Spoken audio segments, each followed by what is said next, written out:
Professor Savin Singh अपनी geography lecture series में आप सभी लोगों का स्वागत करता हूं। पहले मैंने कहा था प्लेट टेक्टोनिक्स, पैलियोमैग्नेटिज्म और कॉन्टिनेंटल ड्रिफ्ट पर पोस्ट करने के लिए, लेकिन बाद में मैंने सोचा कि प्लेट टेक्टोनिक्स को समझने के लिए पृथ्वी की आंतरिक संरचना का interior structure of interior of the अर्थ को समझना जरूरी होता है। अतः आज हम structure and composition of interior of the अर्थ पर चर्चा करेंगे। पृथ्वी की आंतरिक संरचना के विषय में वर्तमान समय में भूकंप विज्ञान के प्रमाण अधिक विश्वसनीय हो रहे हैं। The evidences of seismology are more convincing about the composition and structure of interior of the earth. भूकंप विज्ञान यानी सिस्मोलॉजी भूकंपीय तरंगों के अध्ययन करने का विषय है, विज्ञान है। Seismology is the science of the study of different seismic waves. जब भूकंप आता है धरातल के नीचे जहां से उत्पन्न होता है उसे हम भूकंप मूल या फोकस कहते हैं, और धरातल के ऊपर जहां सबसे पहले भूकंपी तरंगे पहुंचती हैं और उनका रिकॉर्डिंग यानी अंकन किया जाता है उसे हम भूकंप अधिकेंद्र कहते हैं, सीस्मिक एपिसेंटर कहते हैं। और ये अधिकेंद्र जो है भूकंप मूल के ऊपर लंबवत होता है।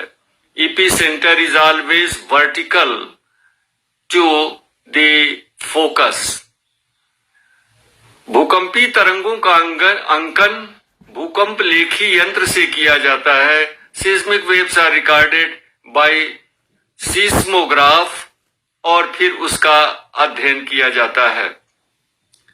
अब भूकंप विज्ञान के आधार पर यानी सीस्मिक भूकंपीय तरंगों के अध्ययन के आधार पर वैज्ञानिकों ने पृथ्वी के अंदर 3 मंडलों का निर्धारण किया है। 3 zones have been identified inside the earth. 1 crust भूपर्पटी, नंबर 2 mantle, नंबर 3 कोर या क्रोड या अंतरतम। एक चीज और हम जान ले भूकंपी तरंगों के विषय में कि भूकंपी तरंगे ठोस पदार्थों से, सॉलिड मटेरियल से तीव्र गति से प्रवाहित होती हैं और सभी प्राइमरी और सेकेंडरी वेव्स दोनों पास हो जाती हैं। लेकिन तरल पदार्थों से गुजरने पर भूकंपी तरंगों की गति मंद पड़ जाती है और सेकेंडरी या एस वेव्स तरल पदार्थ से होकर के नहीं गुजर सकती है। तो अब भूकंपी तरंगों की गति जहां पर अचानक बढ़ती है या भूकंपी तरंगों के गति में अंतर होता है और जहां पर घनत्व में अंतर होता है उस मंडल को, उस क्षेत्र को हम असंबद्धता या डिसकंटिन्यूटी कहते हैं। Discontinuity refers to the zone of sudden change in density and velocity of seismic waves। और इस आधार पर यानी भूकंप विज्ञान के साक्ष्यों के आधार पर पृथ्वी के आंतरिक भाग में कुल 3 मंडलों और 5 असंबद्धताओं 5 डिसकंटिन्यूटीज का निर्धारण किया गया है। पहले हम देखते हैं कि जो 3 मंडल हैं क्रस्ट, मैंटिल और कोर, उनकी थिकनेस या गहराई कितनी है। क्रस्ट की मोटाई के विषय में पर्याप्त मतभेद है। कुछ लोग इसे 30 किलोमीटर तक मानते हैं और कुछ लोग इसे 100 किलोमीटर तक मानते हैं। मैंटिल की गहराई थिकनेस जो होती है 100 किलोमीटर से 2900 किलोमीटर तक होती है और कोर की गहराई और थिकनेस जो होती है 2900 किलोमीटर से लेके 7361 किलोमीटर तक होती है। अब भी क्रस्ट, मैंटिल और कोर में कुल 5 डिसकंटिन्यूटीज असंबद्धताओं का निर्धारण किया गया है भूकंपीय तरंगों की गति के आधार पर। तो पहली जो असंबद्धता है वह है कोनार्ड असंबद्धता, जो क्रस्ट में 30 किलोमीटर की गहराई पर पाई जाती है। अर्थात क्रस्ट में 30 किलोमीटर की गहराई पर घनत्व में और भूकंपीय तरंगों की गति में अचानक परिवर्तन होता है। यानी 30 किलोमीटर के ऊपर वाले भाग में घनत्व 2.8 होता है और भूकंपीय तरंगों की गति 6.1 किलोमीटर पर सेकेंड है, जबकि 30 किलोमीटर के नीचे वाले भाग में घनत्व बढ़कर 3 हो जाता है और भूकंपीय तरंगों की गति बढ़कर 6.9 किलोमीटर पर सेकेंड हो जाती है। तो ये पहली असंबद्धता हुई अपर क्रस्ट और लोअर क्रस्ट के बीच में कोनार्ड असंबद्धता। अब हम और नीचे चलते हैं तो लोअर क्रस्ट माने निचली क्रस्ट और ऊपरी मेंटिल के बीच में पुनः एक असंबद्धता दिखाई पड़ती है। The second discontinuity is between the lower crust and upper mantle at the depth of around 700 kilometre से ऊपर, यानी 100 किलोमीटर पर 100 किलोमीटर की गहराई पर ये दूसरी असंबद्धता होती है, जिसको हम मोहोरोविकिक डिसकंटिन्यूटी या मोहोरोविकिक असंबद्धता या शार्ट में मोहो असंबद्धता कहते हैं।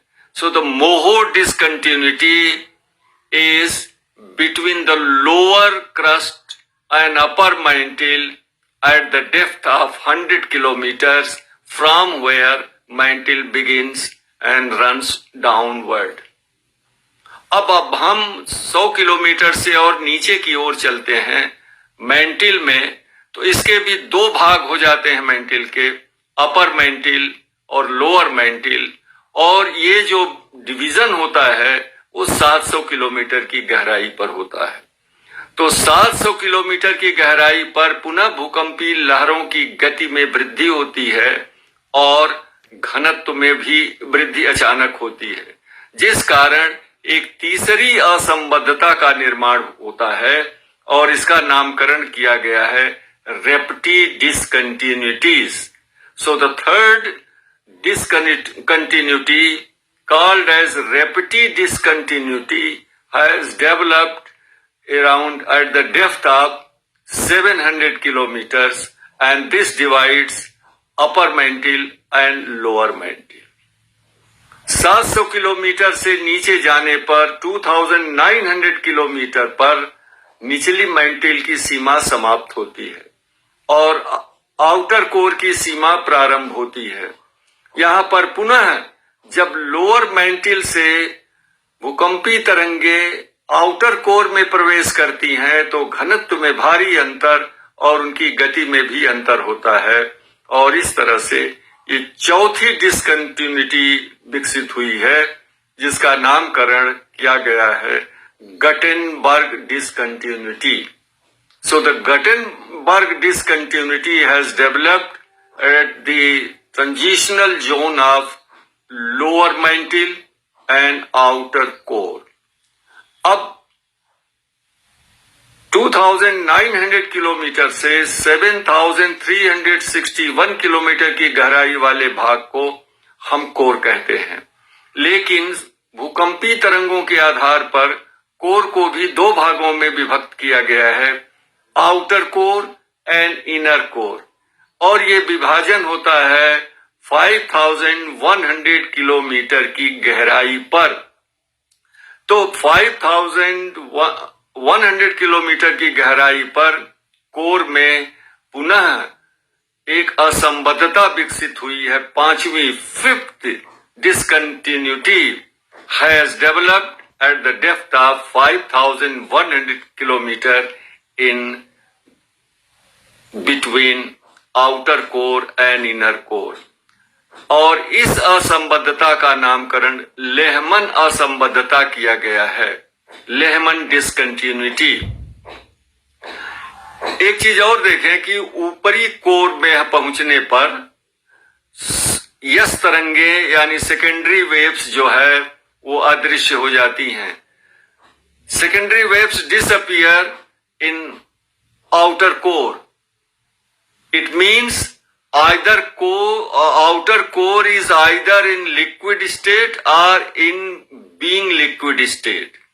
इससे प्रमाणित होता है कि बाह्य अंतरतम जो है, आउटर कोर जो है, या तो पूर्ण तरलावस्था में है या तरल होने की दशा में है, और नीचे जाने पर पुनः सभी भूकंपी तरंगे इंक्लूडिंग यस वेव्स फिर प्रकट हो जाती हैं इनर कोर में, और ये इनर कोर ठोस पदार्थों का बना हुआ है। जहां तक पृथ्वी के आंतरिक संगठन का सवाल है, as regards the composition of the interior of the earth, तो क्रस्ट का निर्माण होने में उसमें जो है वो निकेल और फेरस माने आयरन का अधिक हिस्सा उसमें पाया जाता है, जबकि मेंटिल में सिलिका और मैग्नीशियम की मात्रा अधिक पाई जाती है।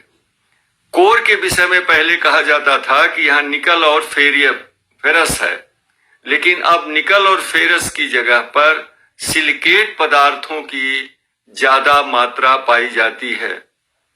और ये जो मैंने अभी पहले बताया कि क्रस्ट में निकल और फेरस पाया जाता है, ये नहीं है। निकल और फेरस को पहले कोर में इंगित किया गया था, जबकि अब वहां सिलिकेट पदार्थों को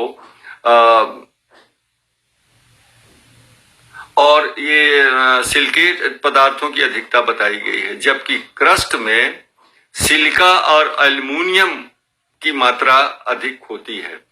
अब ऊपरी मेंटिल में तप्त चट्टानों का, गर्म चट्टानों का समूह होता है। There is a mass of hot rocks in the upper mantle and that is called mantle plume, और इसे मेंटिल प्लूम कहते हैं। जब ज्वालामुखी का उद्भेदन होता है तो इसी मेंटिल प्लूम से मैग्मा ऊपर की तरफ अग्रसर होता है और धरातल पर ज्वालामुखी उद्भेदन के समय लावा के रूप में प्रकट होता है।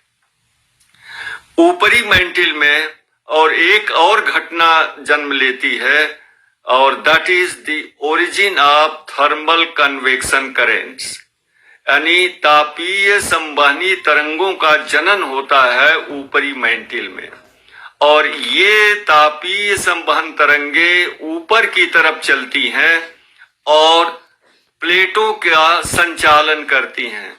The plate movements are propelled by ascending thermal convection currents which are originated deep within the upper mantle। तो प्लेटों के संचालन में इन थर्मल कन्वेक्टिव करेंट्स का ज्यादा हाथ होता है।